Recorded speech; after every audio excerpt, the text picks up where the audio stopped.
Och då ber jag Ukrainas ambassadör i Sverige, Andrii Plakhotniuk, att komma upp. Och you will talk about the strengths of Ukraine's resilience. And we look forward to listening to you.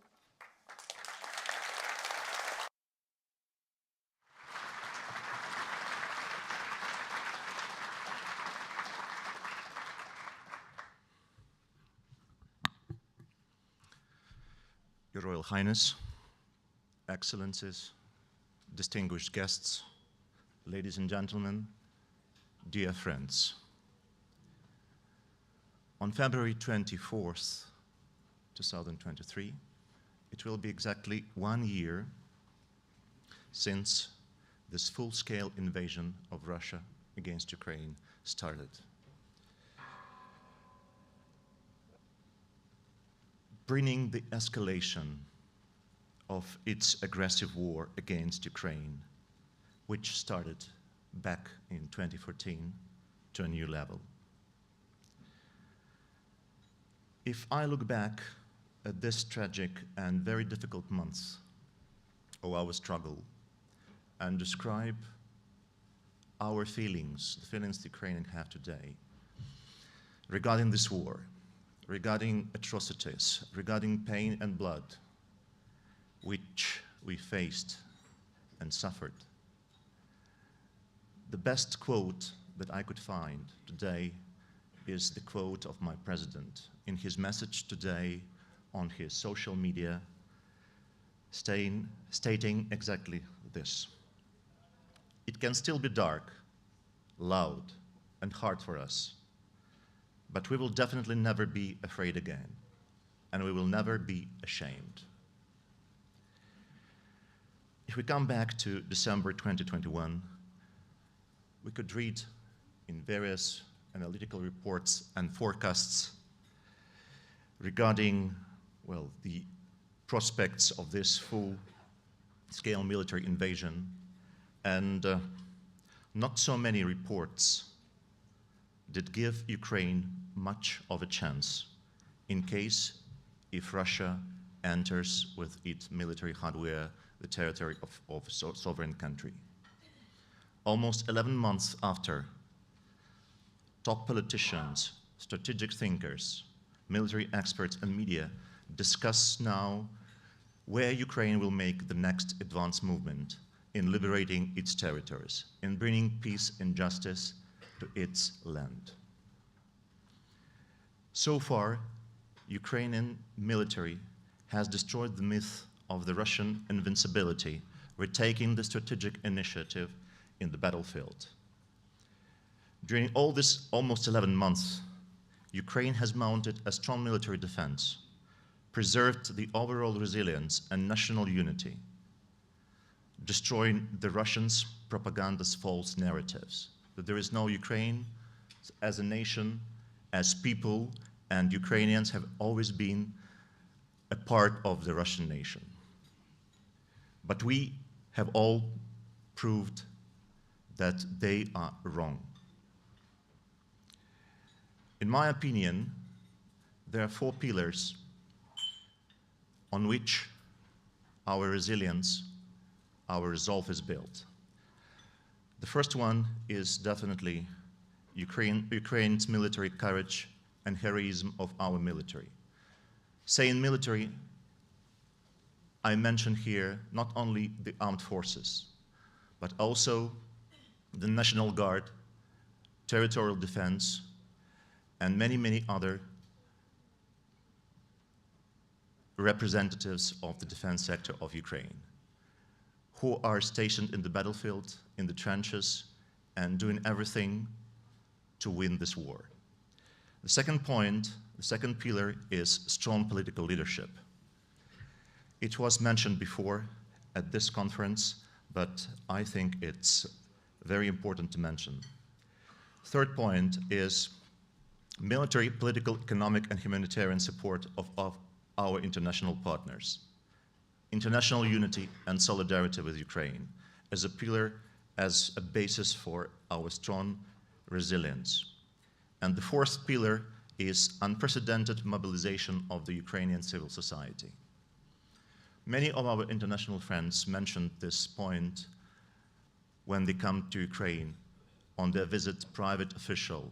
The strength of Ukraine's civil society is very inspiring and encouraging. As I've mentioned before, the armed forces of Ukraine broke virtually all plans conceived by Russians, demonstrating every day, at every place, the acts of heroism, massive heroism, courage and valor and bravery.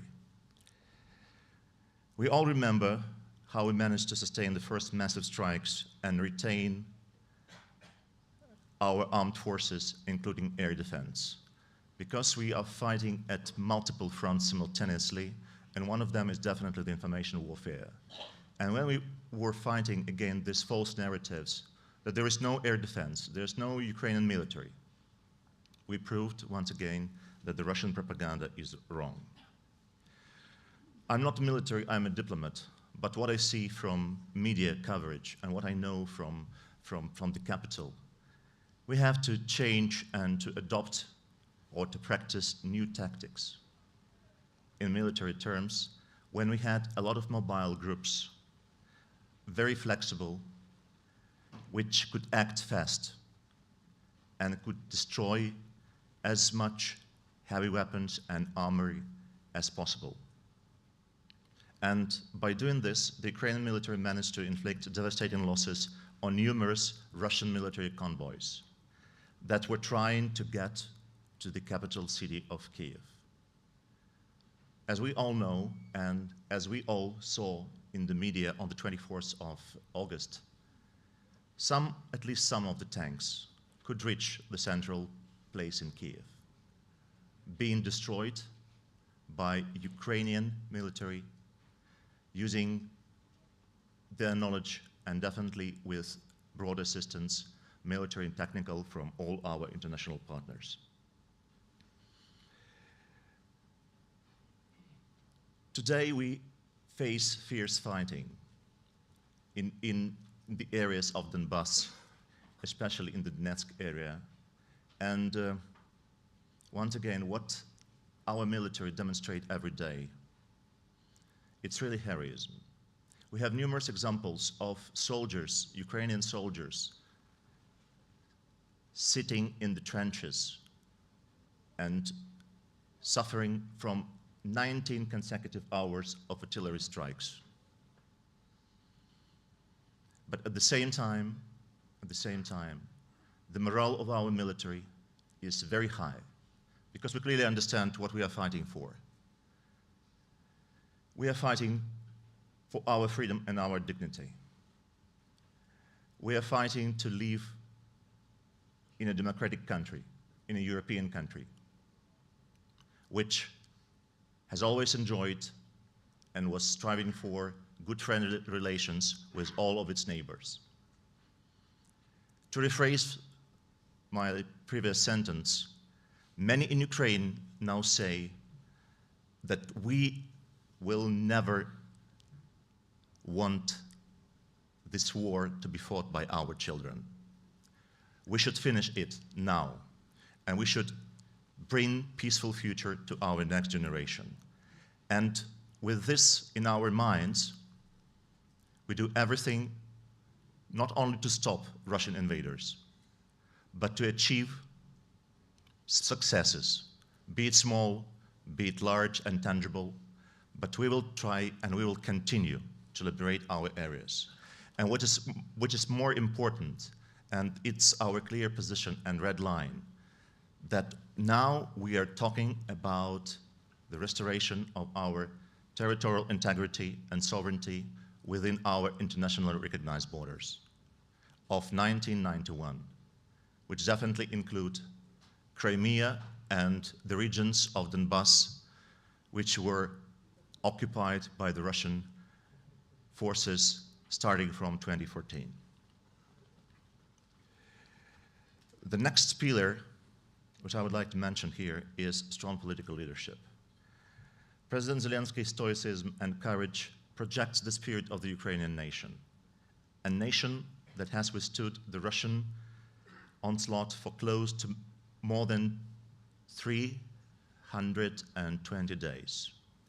It's a very high cost in lives and resources. Our president has united the nation, consolidated the international support, and now is leading Ukraine to the victory. President Zelensky has also come to embody the courage and resilience of the Ukrainian people in their fight against Russian aggression. It was not just the military that needed to mobilize, but the entire state. The president, the Ukrainian parliament, and the government have managed to maintain a largely functional economic and financial system. In this regard, definitely, we are very much grateful for financial support from international partners. It would be very, very hard to keep our economy afloat without resources, financial resources, and financial support from our true friends. Ukraine has also managed to avoid nationalizing and seriously unbalancing its economy. Of course, we are grateful for this support, but at the same time, we clearly understand that with poor governance, all international efforts to support Ukraine would definitely have failed. It means from the start of the war, the government was working at digitally, offline. We tried to mobilize everything, and President himself, his office, the parliament, and the government, they held regular meetings, passed necessary decisions, so the system remained functional and operative. And it is so important, especially when the country is at the state of war. The third pillar is definitely the military, political, economic, and humanitarian support from all our friends. We started in late February, with anti-tank weaponry. We all remember that. And now we are entering the year of 2023 with many weapons that we have received from all our partners. And they are sophisticated, they are modern, and they help us not only to defend ourselves, but also to liberate the areas. And in this regard, I would like to use this opportunity to express the deepest, the profound gratitude of the government of Ukraine to Sweden. And here I mean the governments of Sweden, the previous one and the current one, to the Parliament of Sweden, to all our Swedish friends, for your true solidarity, for your support to Ukraine. And please be sure that this support will never be forgotten by ordinary Ukrainians. We have numerous facts in media, all over media, where our people express our gratitude to Sweden and to Swedish sophisticated defense equipment, to Sweden's generous donations.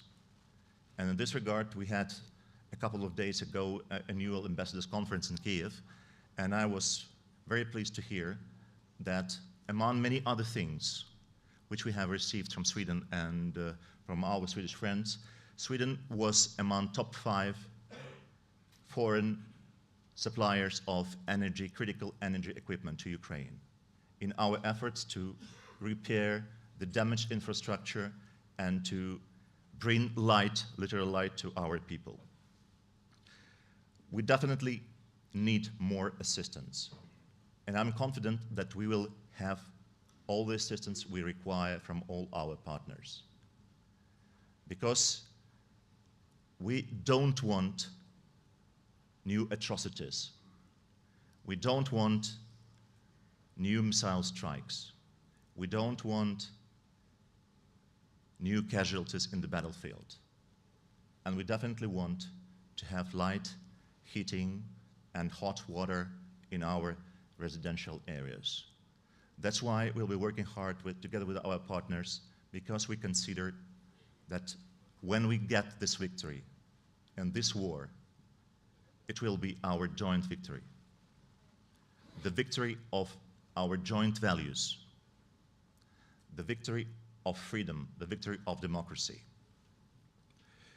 Now I would like to mention one specific point here when it comes to European and Western assistance and Western solidarity. It's the issue of our EU membership. We are so pleased to see the unity and the strength of the European Union in providing its response to this war in Ukraine. I'm more than confident that President Putin did not expect to face such unity when it comes to sanctions, when it comes to financial assistance, when it comes to many decisions within the framework international organizations, when it comes to providing military and defense assistance to Ukraine. But at the same time, we clearly understand that Ukraine, as a frontline state of the whole Europe, and the struggle between European values and European rule-based order and Russian autocracy. But in our wording, we call it a Russian terrorist regime. Since 2014, Russia tried to undermine Ukraine's aspiration to build an independent democratic system of governance and integrate our country into the Euro-Atlantic community. Despite military conflict of 8 years, Ukraine has largely maintained its democratic reforms, which resulted in granting the EU candidate status in last June. Today, when we have the Swedish presidency in the European Union, we have high expectation for strong political leadership of Sweden in discussions within the European Union regarding further steps on Ukraine integration to the European Union. And that's why this issue was discussed during the phone conversation between my president and Prime Minister of Sweden. This is very important for us because Ukrainian people, ordinary people, elderly people, youngsters, our military, we all expect good feedback when it comes to the European Union, when it comes to discussions on Ukraine's future within the European Union. It will be a very strong motivator for us. It will encourage us. It will give us additional strength to continue our fight. We believe that we will have important decisions during the Swedish presidency. We will be working hard on that. And like my president says, we will deliver on all 7 recommendations of the European Commission regarding the further process of Ukraine's admission to the European Union. The 4th pillar I would like to mention is unprecedented mobilization of the Ukrainian civil society. A major source of Ukraine's resilience is this strong sense of civil and national identity. It's the backbone of country self-defense, and it helps explain why so many Ukrainians are willing so much to defend their communities against Russian invaders. Our civil society, it hasn't appeared in February of 2022. It appeared many years before. It actually started to show its strength during the Orange Revolution of 2004-2005. Then we once again showed the strength of society during the Revolution of Dignity of 2013-2014. And now, this is the 3rd time in our modern history when we demonstrate how strong we all are. And in this regard, I would also like to mention and to express my gratitude to the strong volunteer movement in Ukraine. I witnessed myself this starting from 2014, when all people were helping each other, and they still do. When they were trying to bring everything necessary to support their families and to support their military in the battlefield, bringing all necessary equipment to the front line, thus supporting our military and thus achieving our victories in the battlefield. This is very important. I think it's very unique phenomenon in our current reality, and not only in Ukraine, but in other states as well.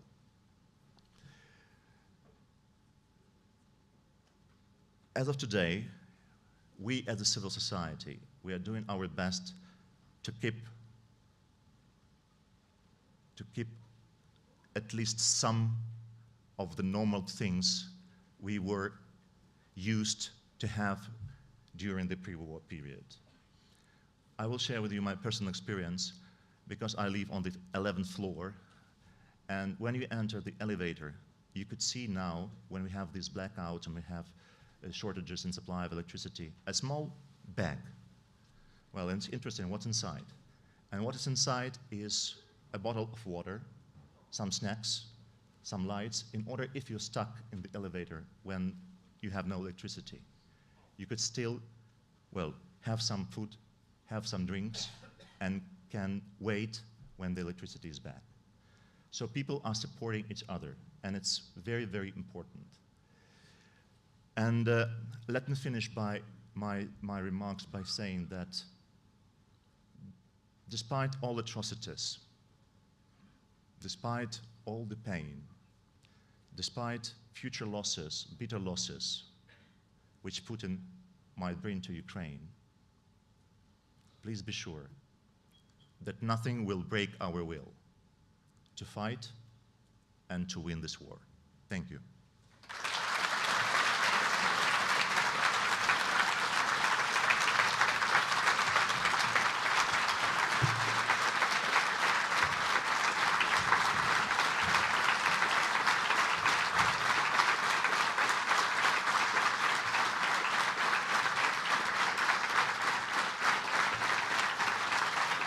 Thank you.